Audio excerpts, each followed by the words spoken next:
Assalamualaikum warahmatullahi wabarakatuh.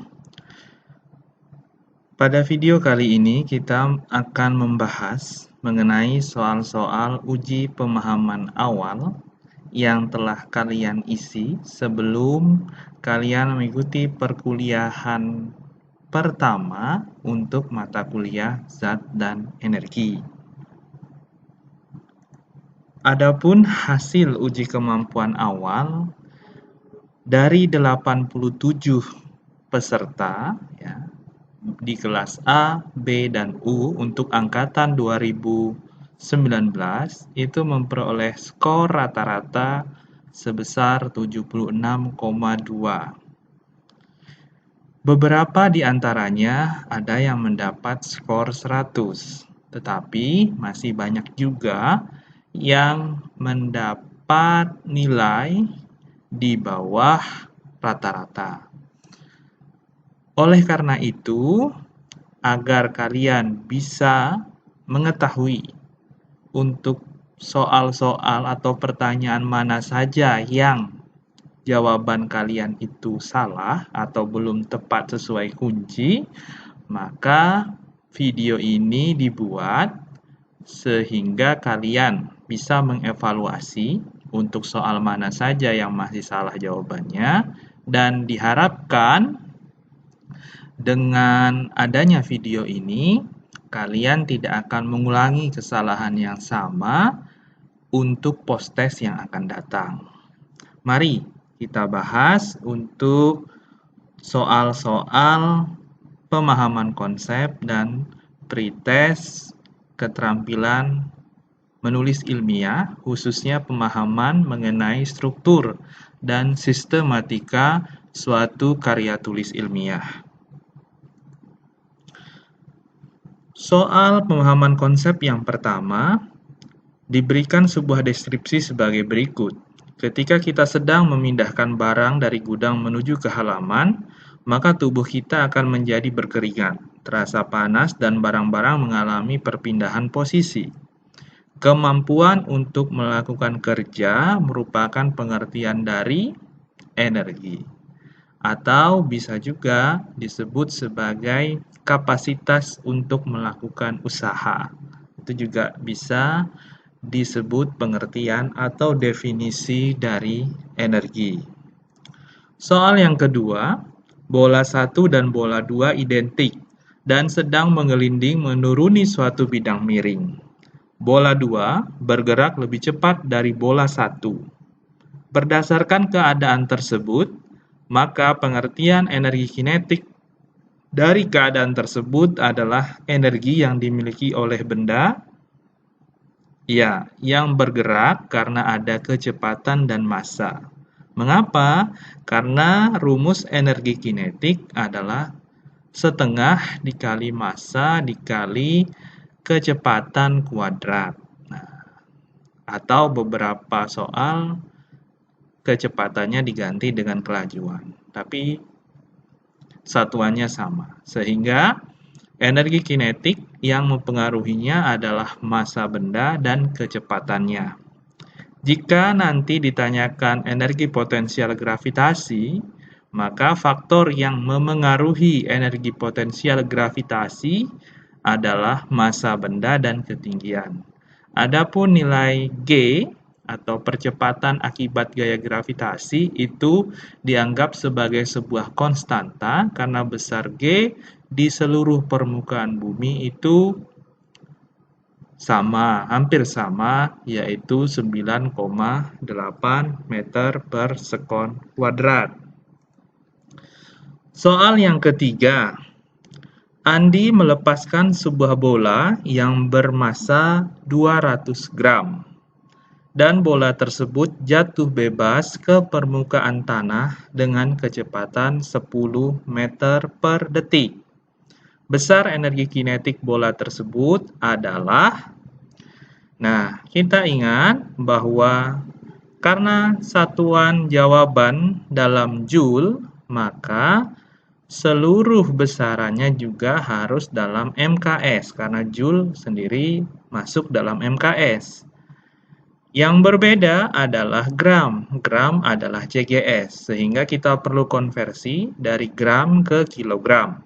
Sehingga diperoleh 200 gram itu setara dengan 0,2 kilogram. Ya, jangan lupa untuk mengonversi. Kemudian kita masukkan ke rumus energi kinetik, yaitu setengah dikali M massa dikali kecepatan kuadrat. Ingat, ada faktor pengali 1/2. Ya, ada pengali 1/2. Sehingga EK sama dengan 1/2 dikali 0,2 kg dikali 10 meter per detik kuadrat. Sehingga diperoleh setengah kali 0,2 sama dengan 0,1. 0,1 dikali 10 kuadrat sama dengan 10.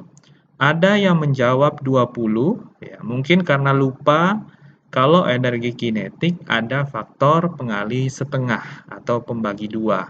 Gitu ya. Jadi, untuk selanjutnya jangan lupa untuk energi kinetik ada pengali setengah, yaitu setengah mv kuadrat.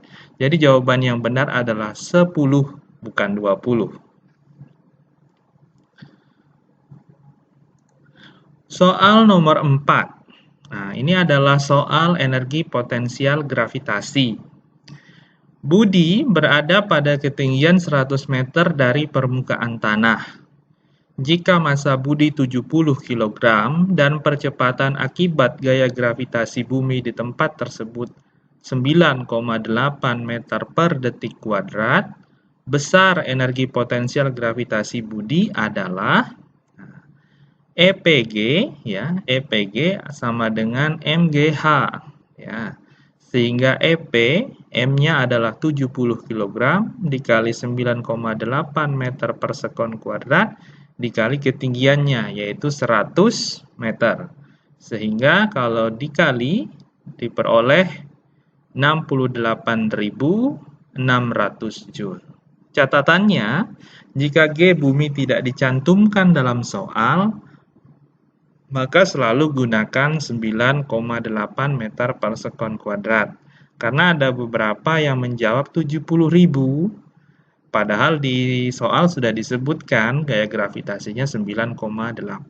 Mungkin hal ini karena di sekolah menengah, di SMP maupun SMA, kita sering membulatkannya menjadi 10 dengan alasan kepraktisan dalam proses pengaliannya, ya. Padahal sebenarnya G itu adalah karakteristik dari tiap planet, ya. Setiap planet mempunyai G yang berbeda. Nah, untuk bumi G-nya adalah 9,8.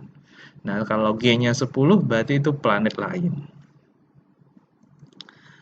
Untuk soal nomor 5, perhatikan gambar di bawah ini. Seorang buruh memiliki dua cara, keadaan A dan B, untuk memindahkan barang-barang ke dalam mobil dengan menggunakan gerobak sorong, ya, melalui bidang miring yang memiliki tinggi 2 meter. Lihat gambar.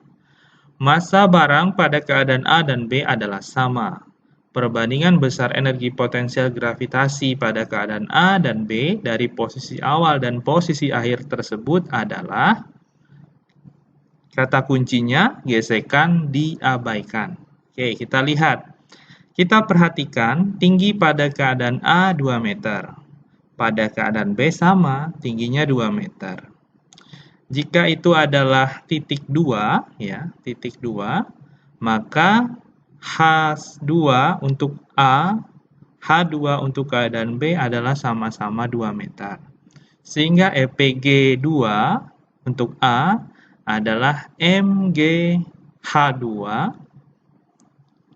kemudian EPGB adalah MGH2. Karena hanya sama, berarti besar energi potensial di titik pada ketinggian 2 meter sama besar untuk keadaan A dan B. Kemudian di awal ya, hanya 0 karena berimpit dengan permukaan tanah. Nah, sehingga EP-nya juga 0. Jadi kalau ada soal seperti ini dan gesekan diabaikan, jika hanya sama, jangan perhatikan panjang lintasannya, karena panjang lintasan itu tidak memengaruhi besar energi. Jadi, karena gesekan diabaikan, maka termasuk gaya non-konservatif. Sehingga perbandingan besar energi potensial A dan B adalah sama. Oke, sekarang kita masuk ke soal tes keterampilan menulis ilmiah.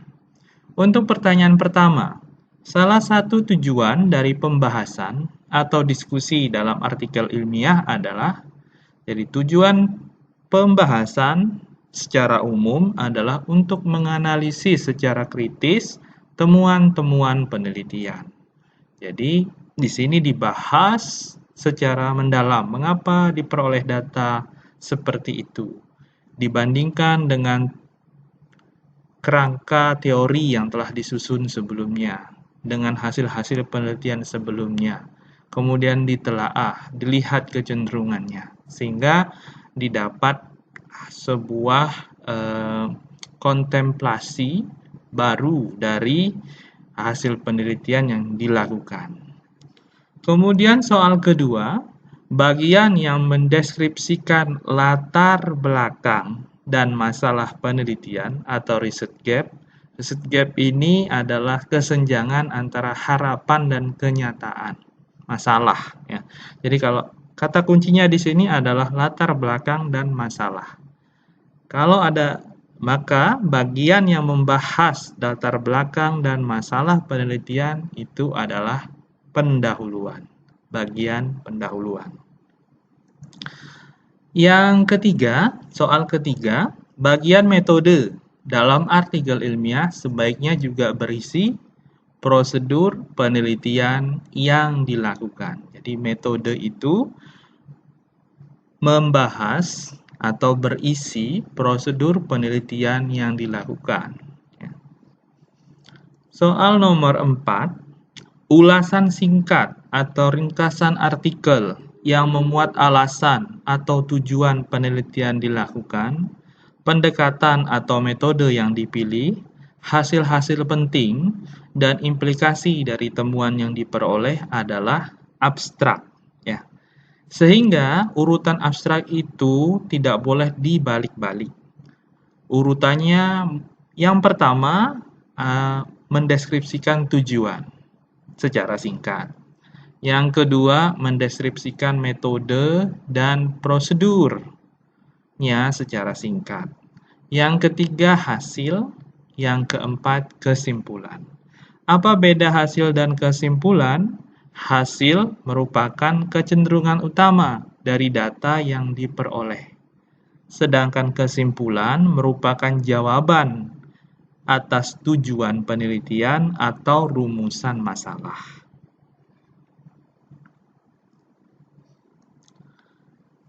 Yang terakhir, soal nomor 5, perhatikan potongan penutup berikut. Bagaimanapun, ketahanan dari hukum-hukum kontrol dengan memperhatikan perbedaan pengaruh aerodinamis yang dapat diabaikan, harus tetap diteliti lebih lanjut. Paragraf di atas cenderung, ya, kita lihat perbedaan pengaruh aerodinamis yang dapat diabaikan. Berarti ini diabaikan menyatakan keterbatasan karena mengabaikan perbedaan pengaruh aerodinamis. Yang kedua, ada kata atau frase harus tetap diteliti lebih lanjut. Ini menyatakan indikasi penelitian yang bisa dilakukan selanjutnya atau penelitian yang bisa dilakukan di masa depan. Sehingga paragraf di atas cenderung menyatakan batasan atau limitasi dan indikasi penelitian di masa depan. Nah, catatannya, sebuah penutup biasanya berisi kesimpulan, yaitu jawaban atas tujuan dan rumusan masalah, serta menyatakan keterbatasan, limitasi dari proses penelitian yang dilakukan, dan saran penelitian lanjutan untuk dilakukan oleh peneliti lainnya maupun oleh si peneliti itu sendiri. Demikian pembahasan dari soal-soal uji kemampuan awal yang telah kalian isi sebelumnya. Semoga video ini bermanfaat dan kalian bisa memperbaiki dan mengoreksi kesalahan pada saat pengisian sebelumnya. Sukses selalu saya doakan. Selamat belajar, selamat beraktivitas. Wassalamualaikum warahmatullahi wabarakatuh.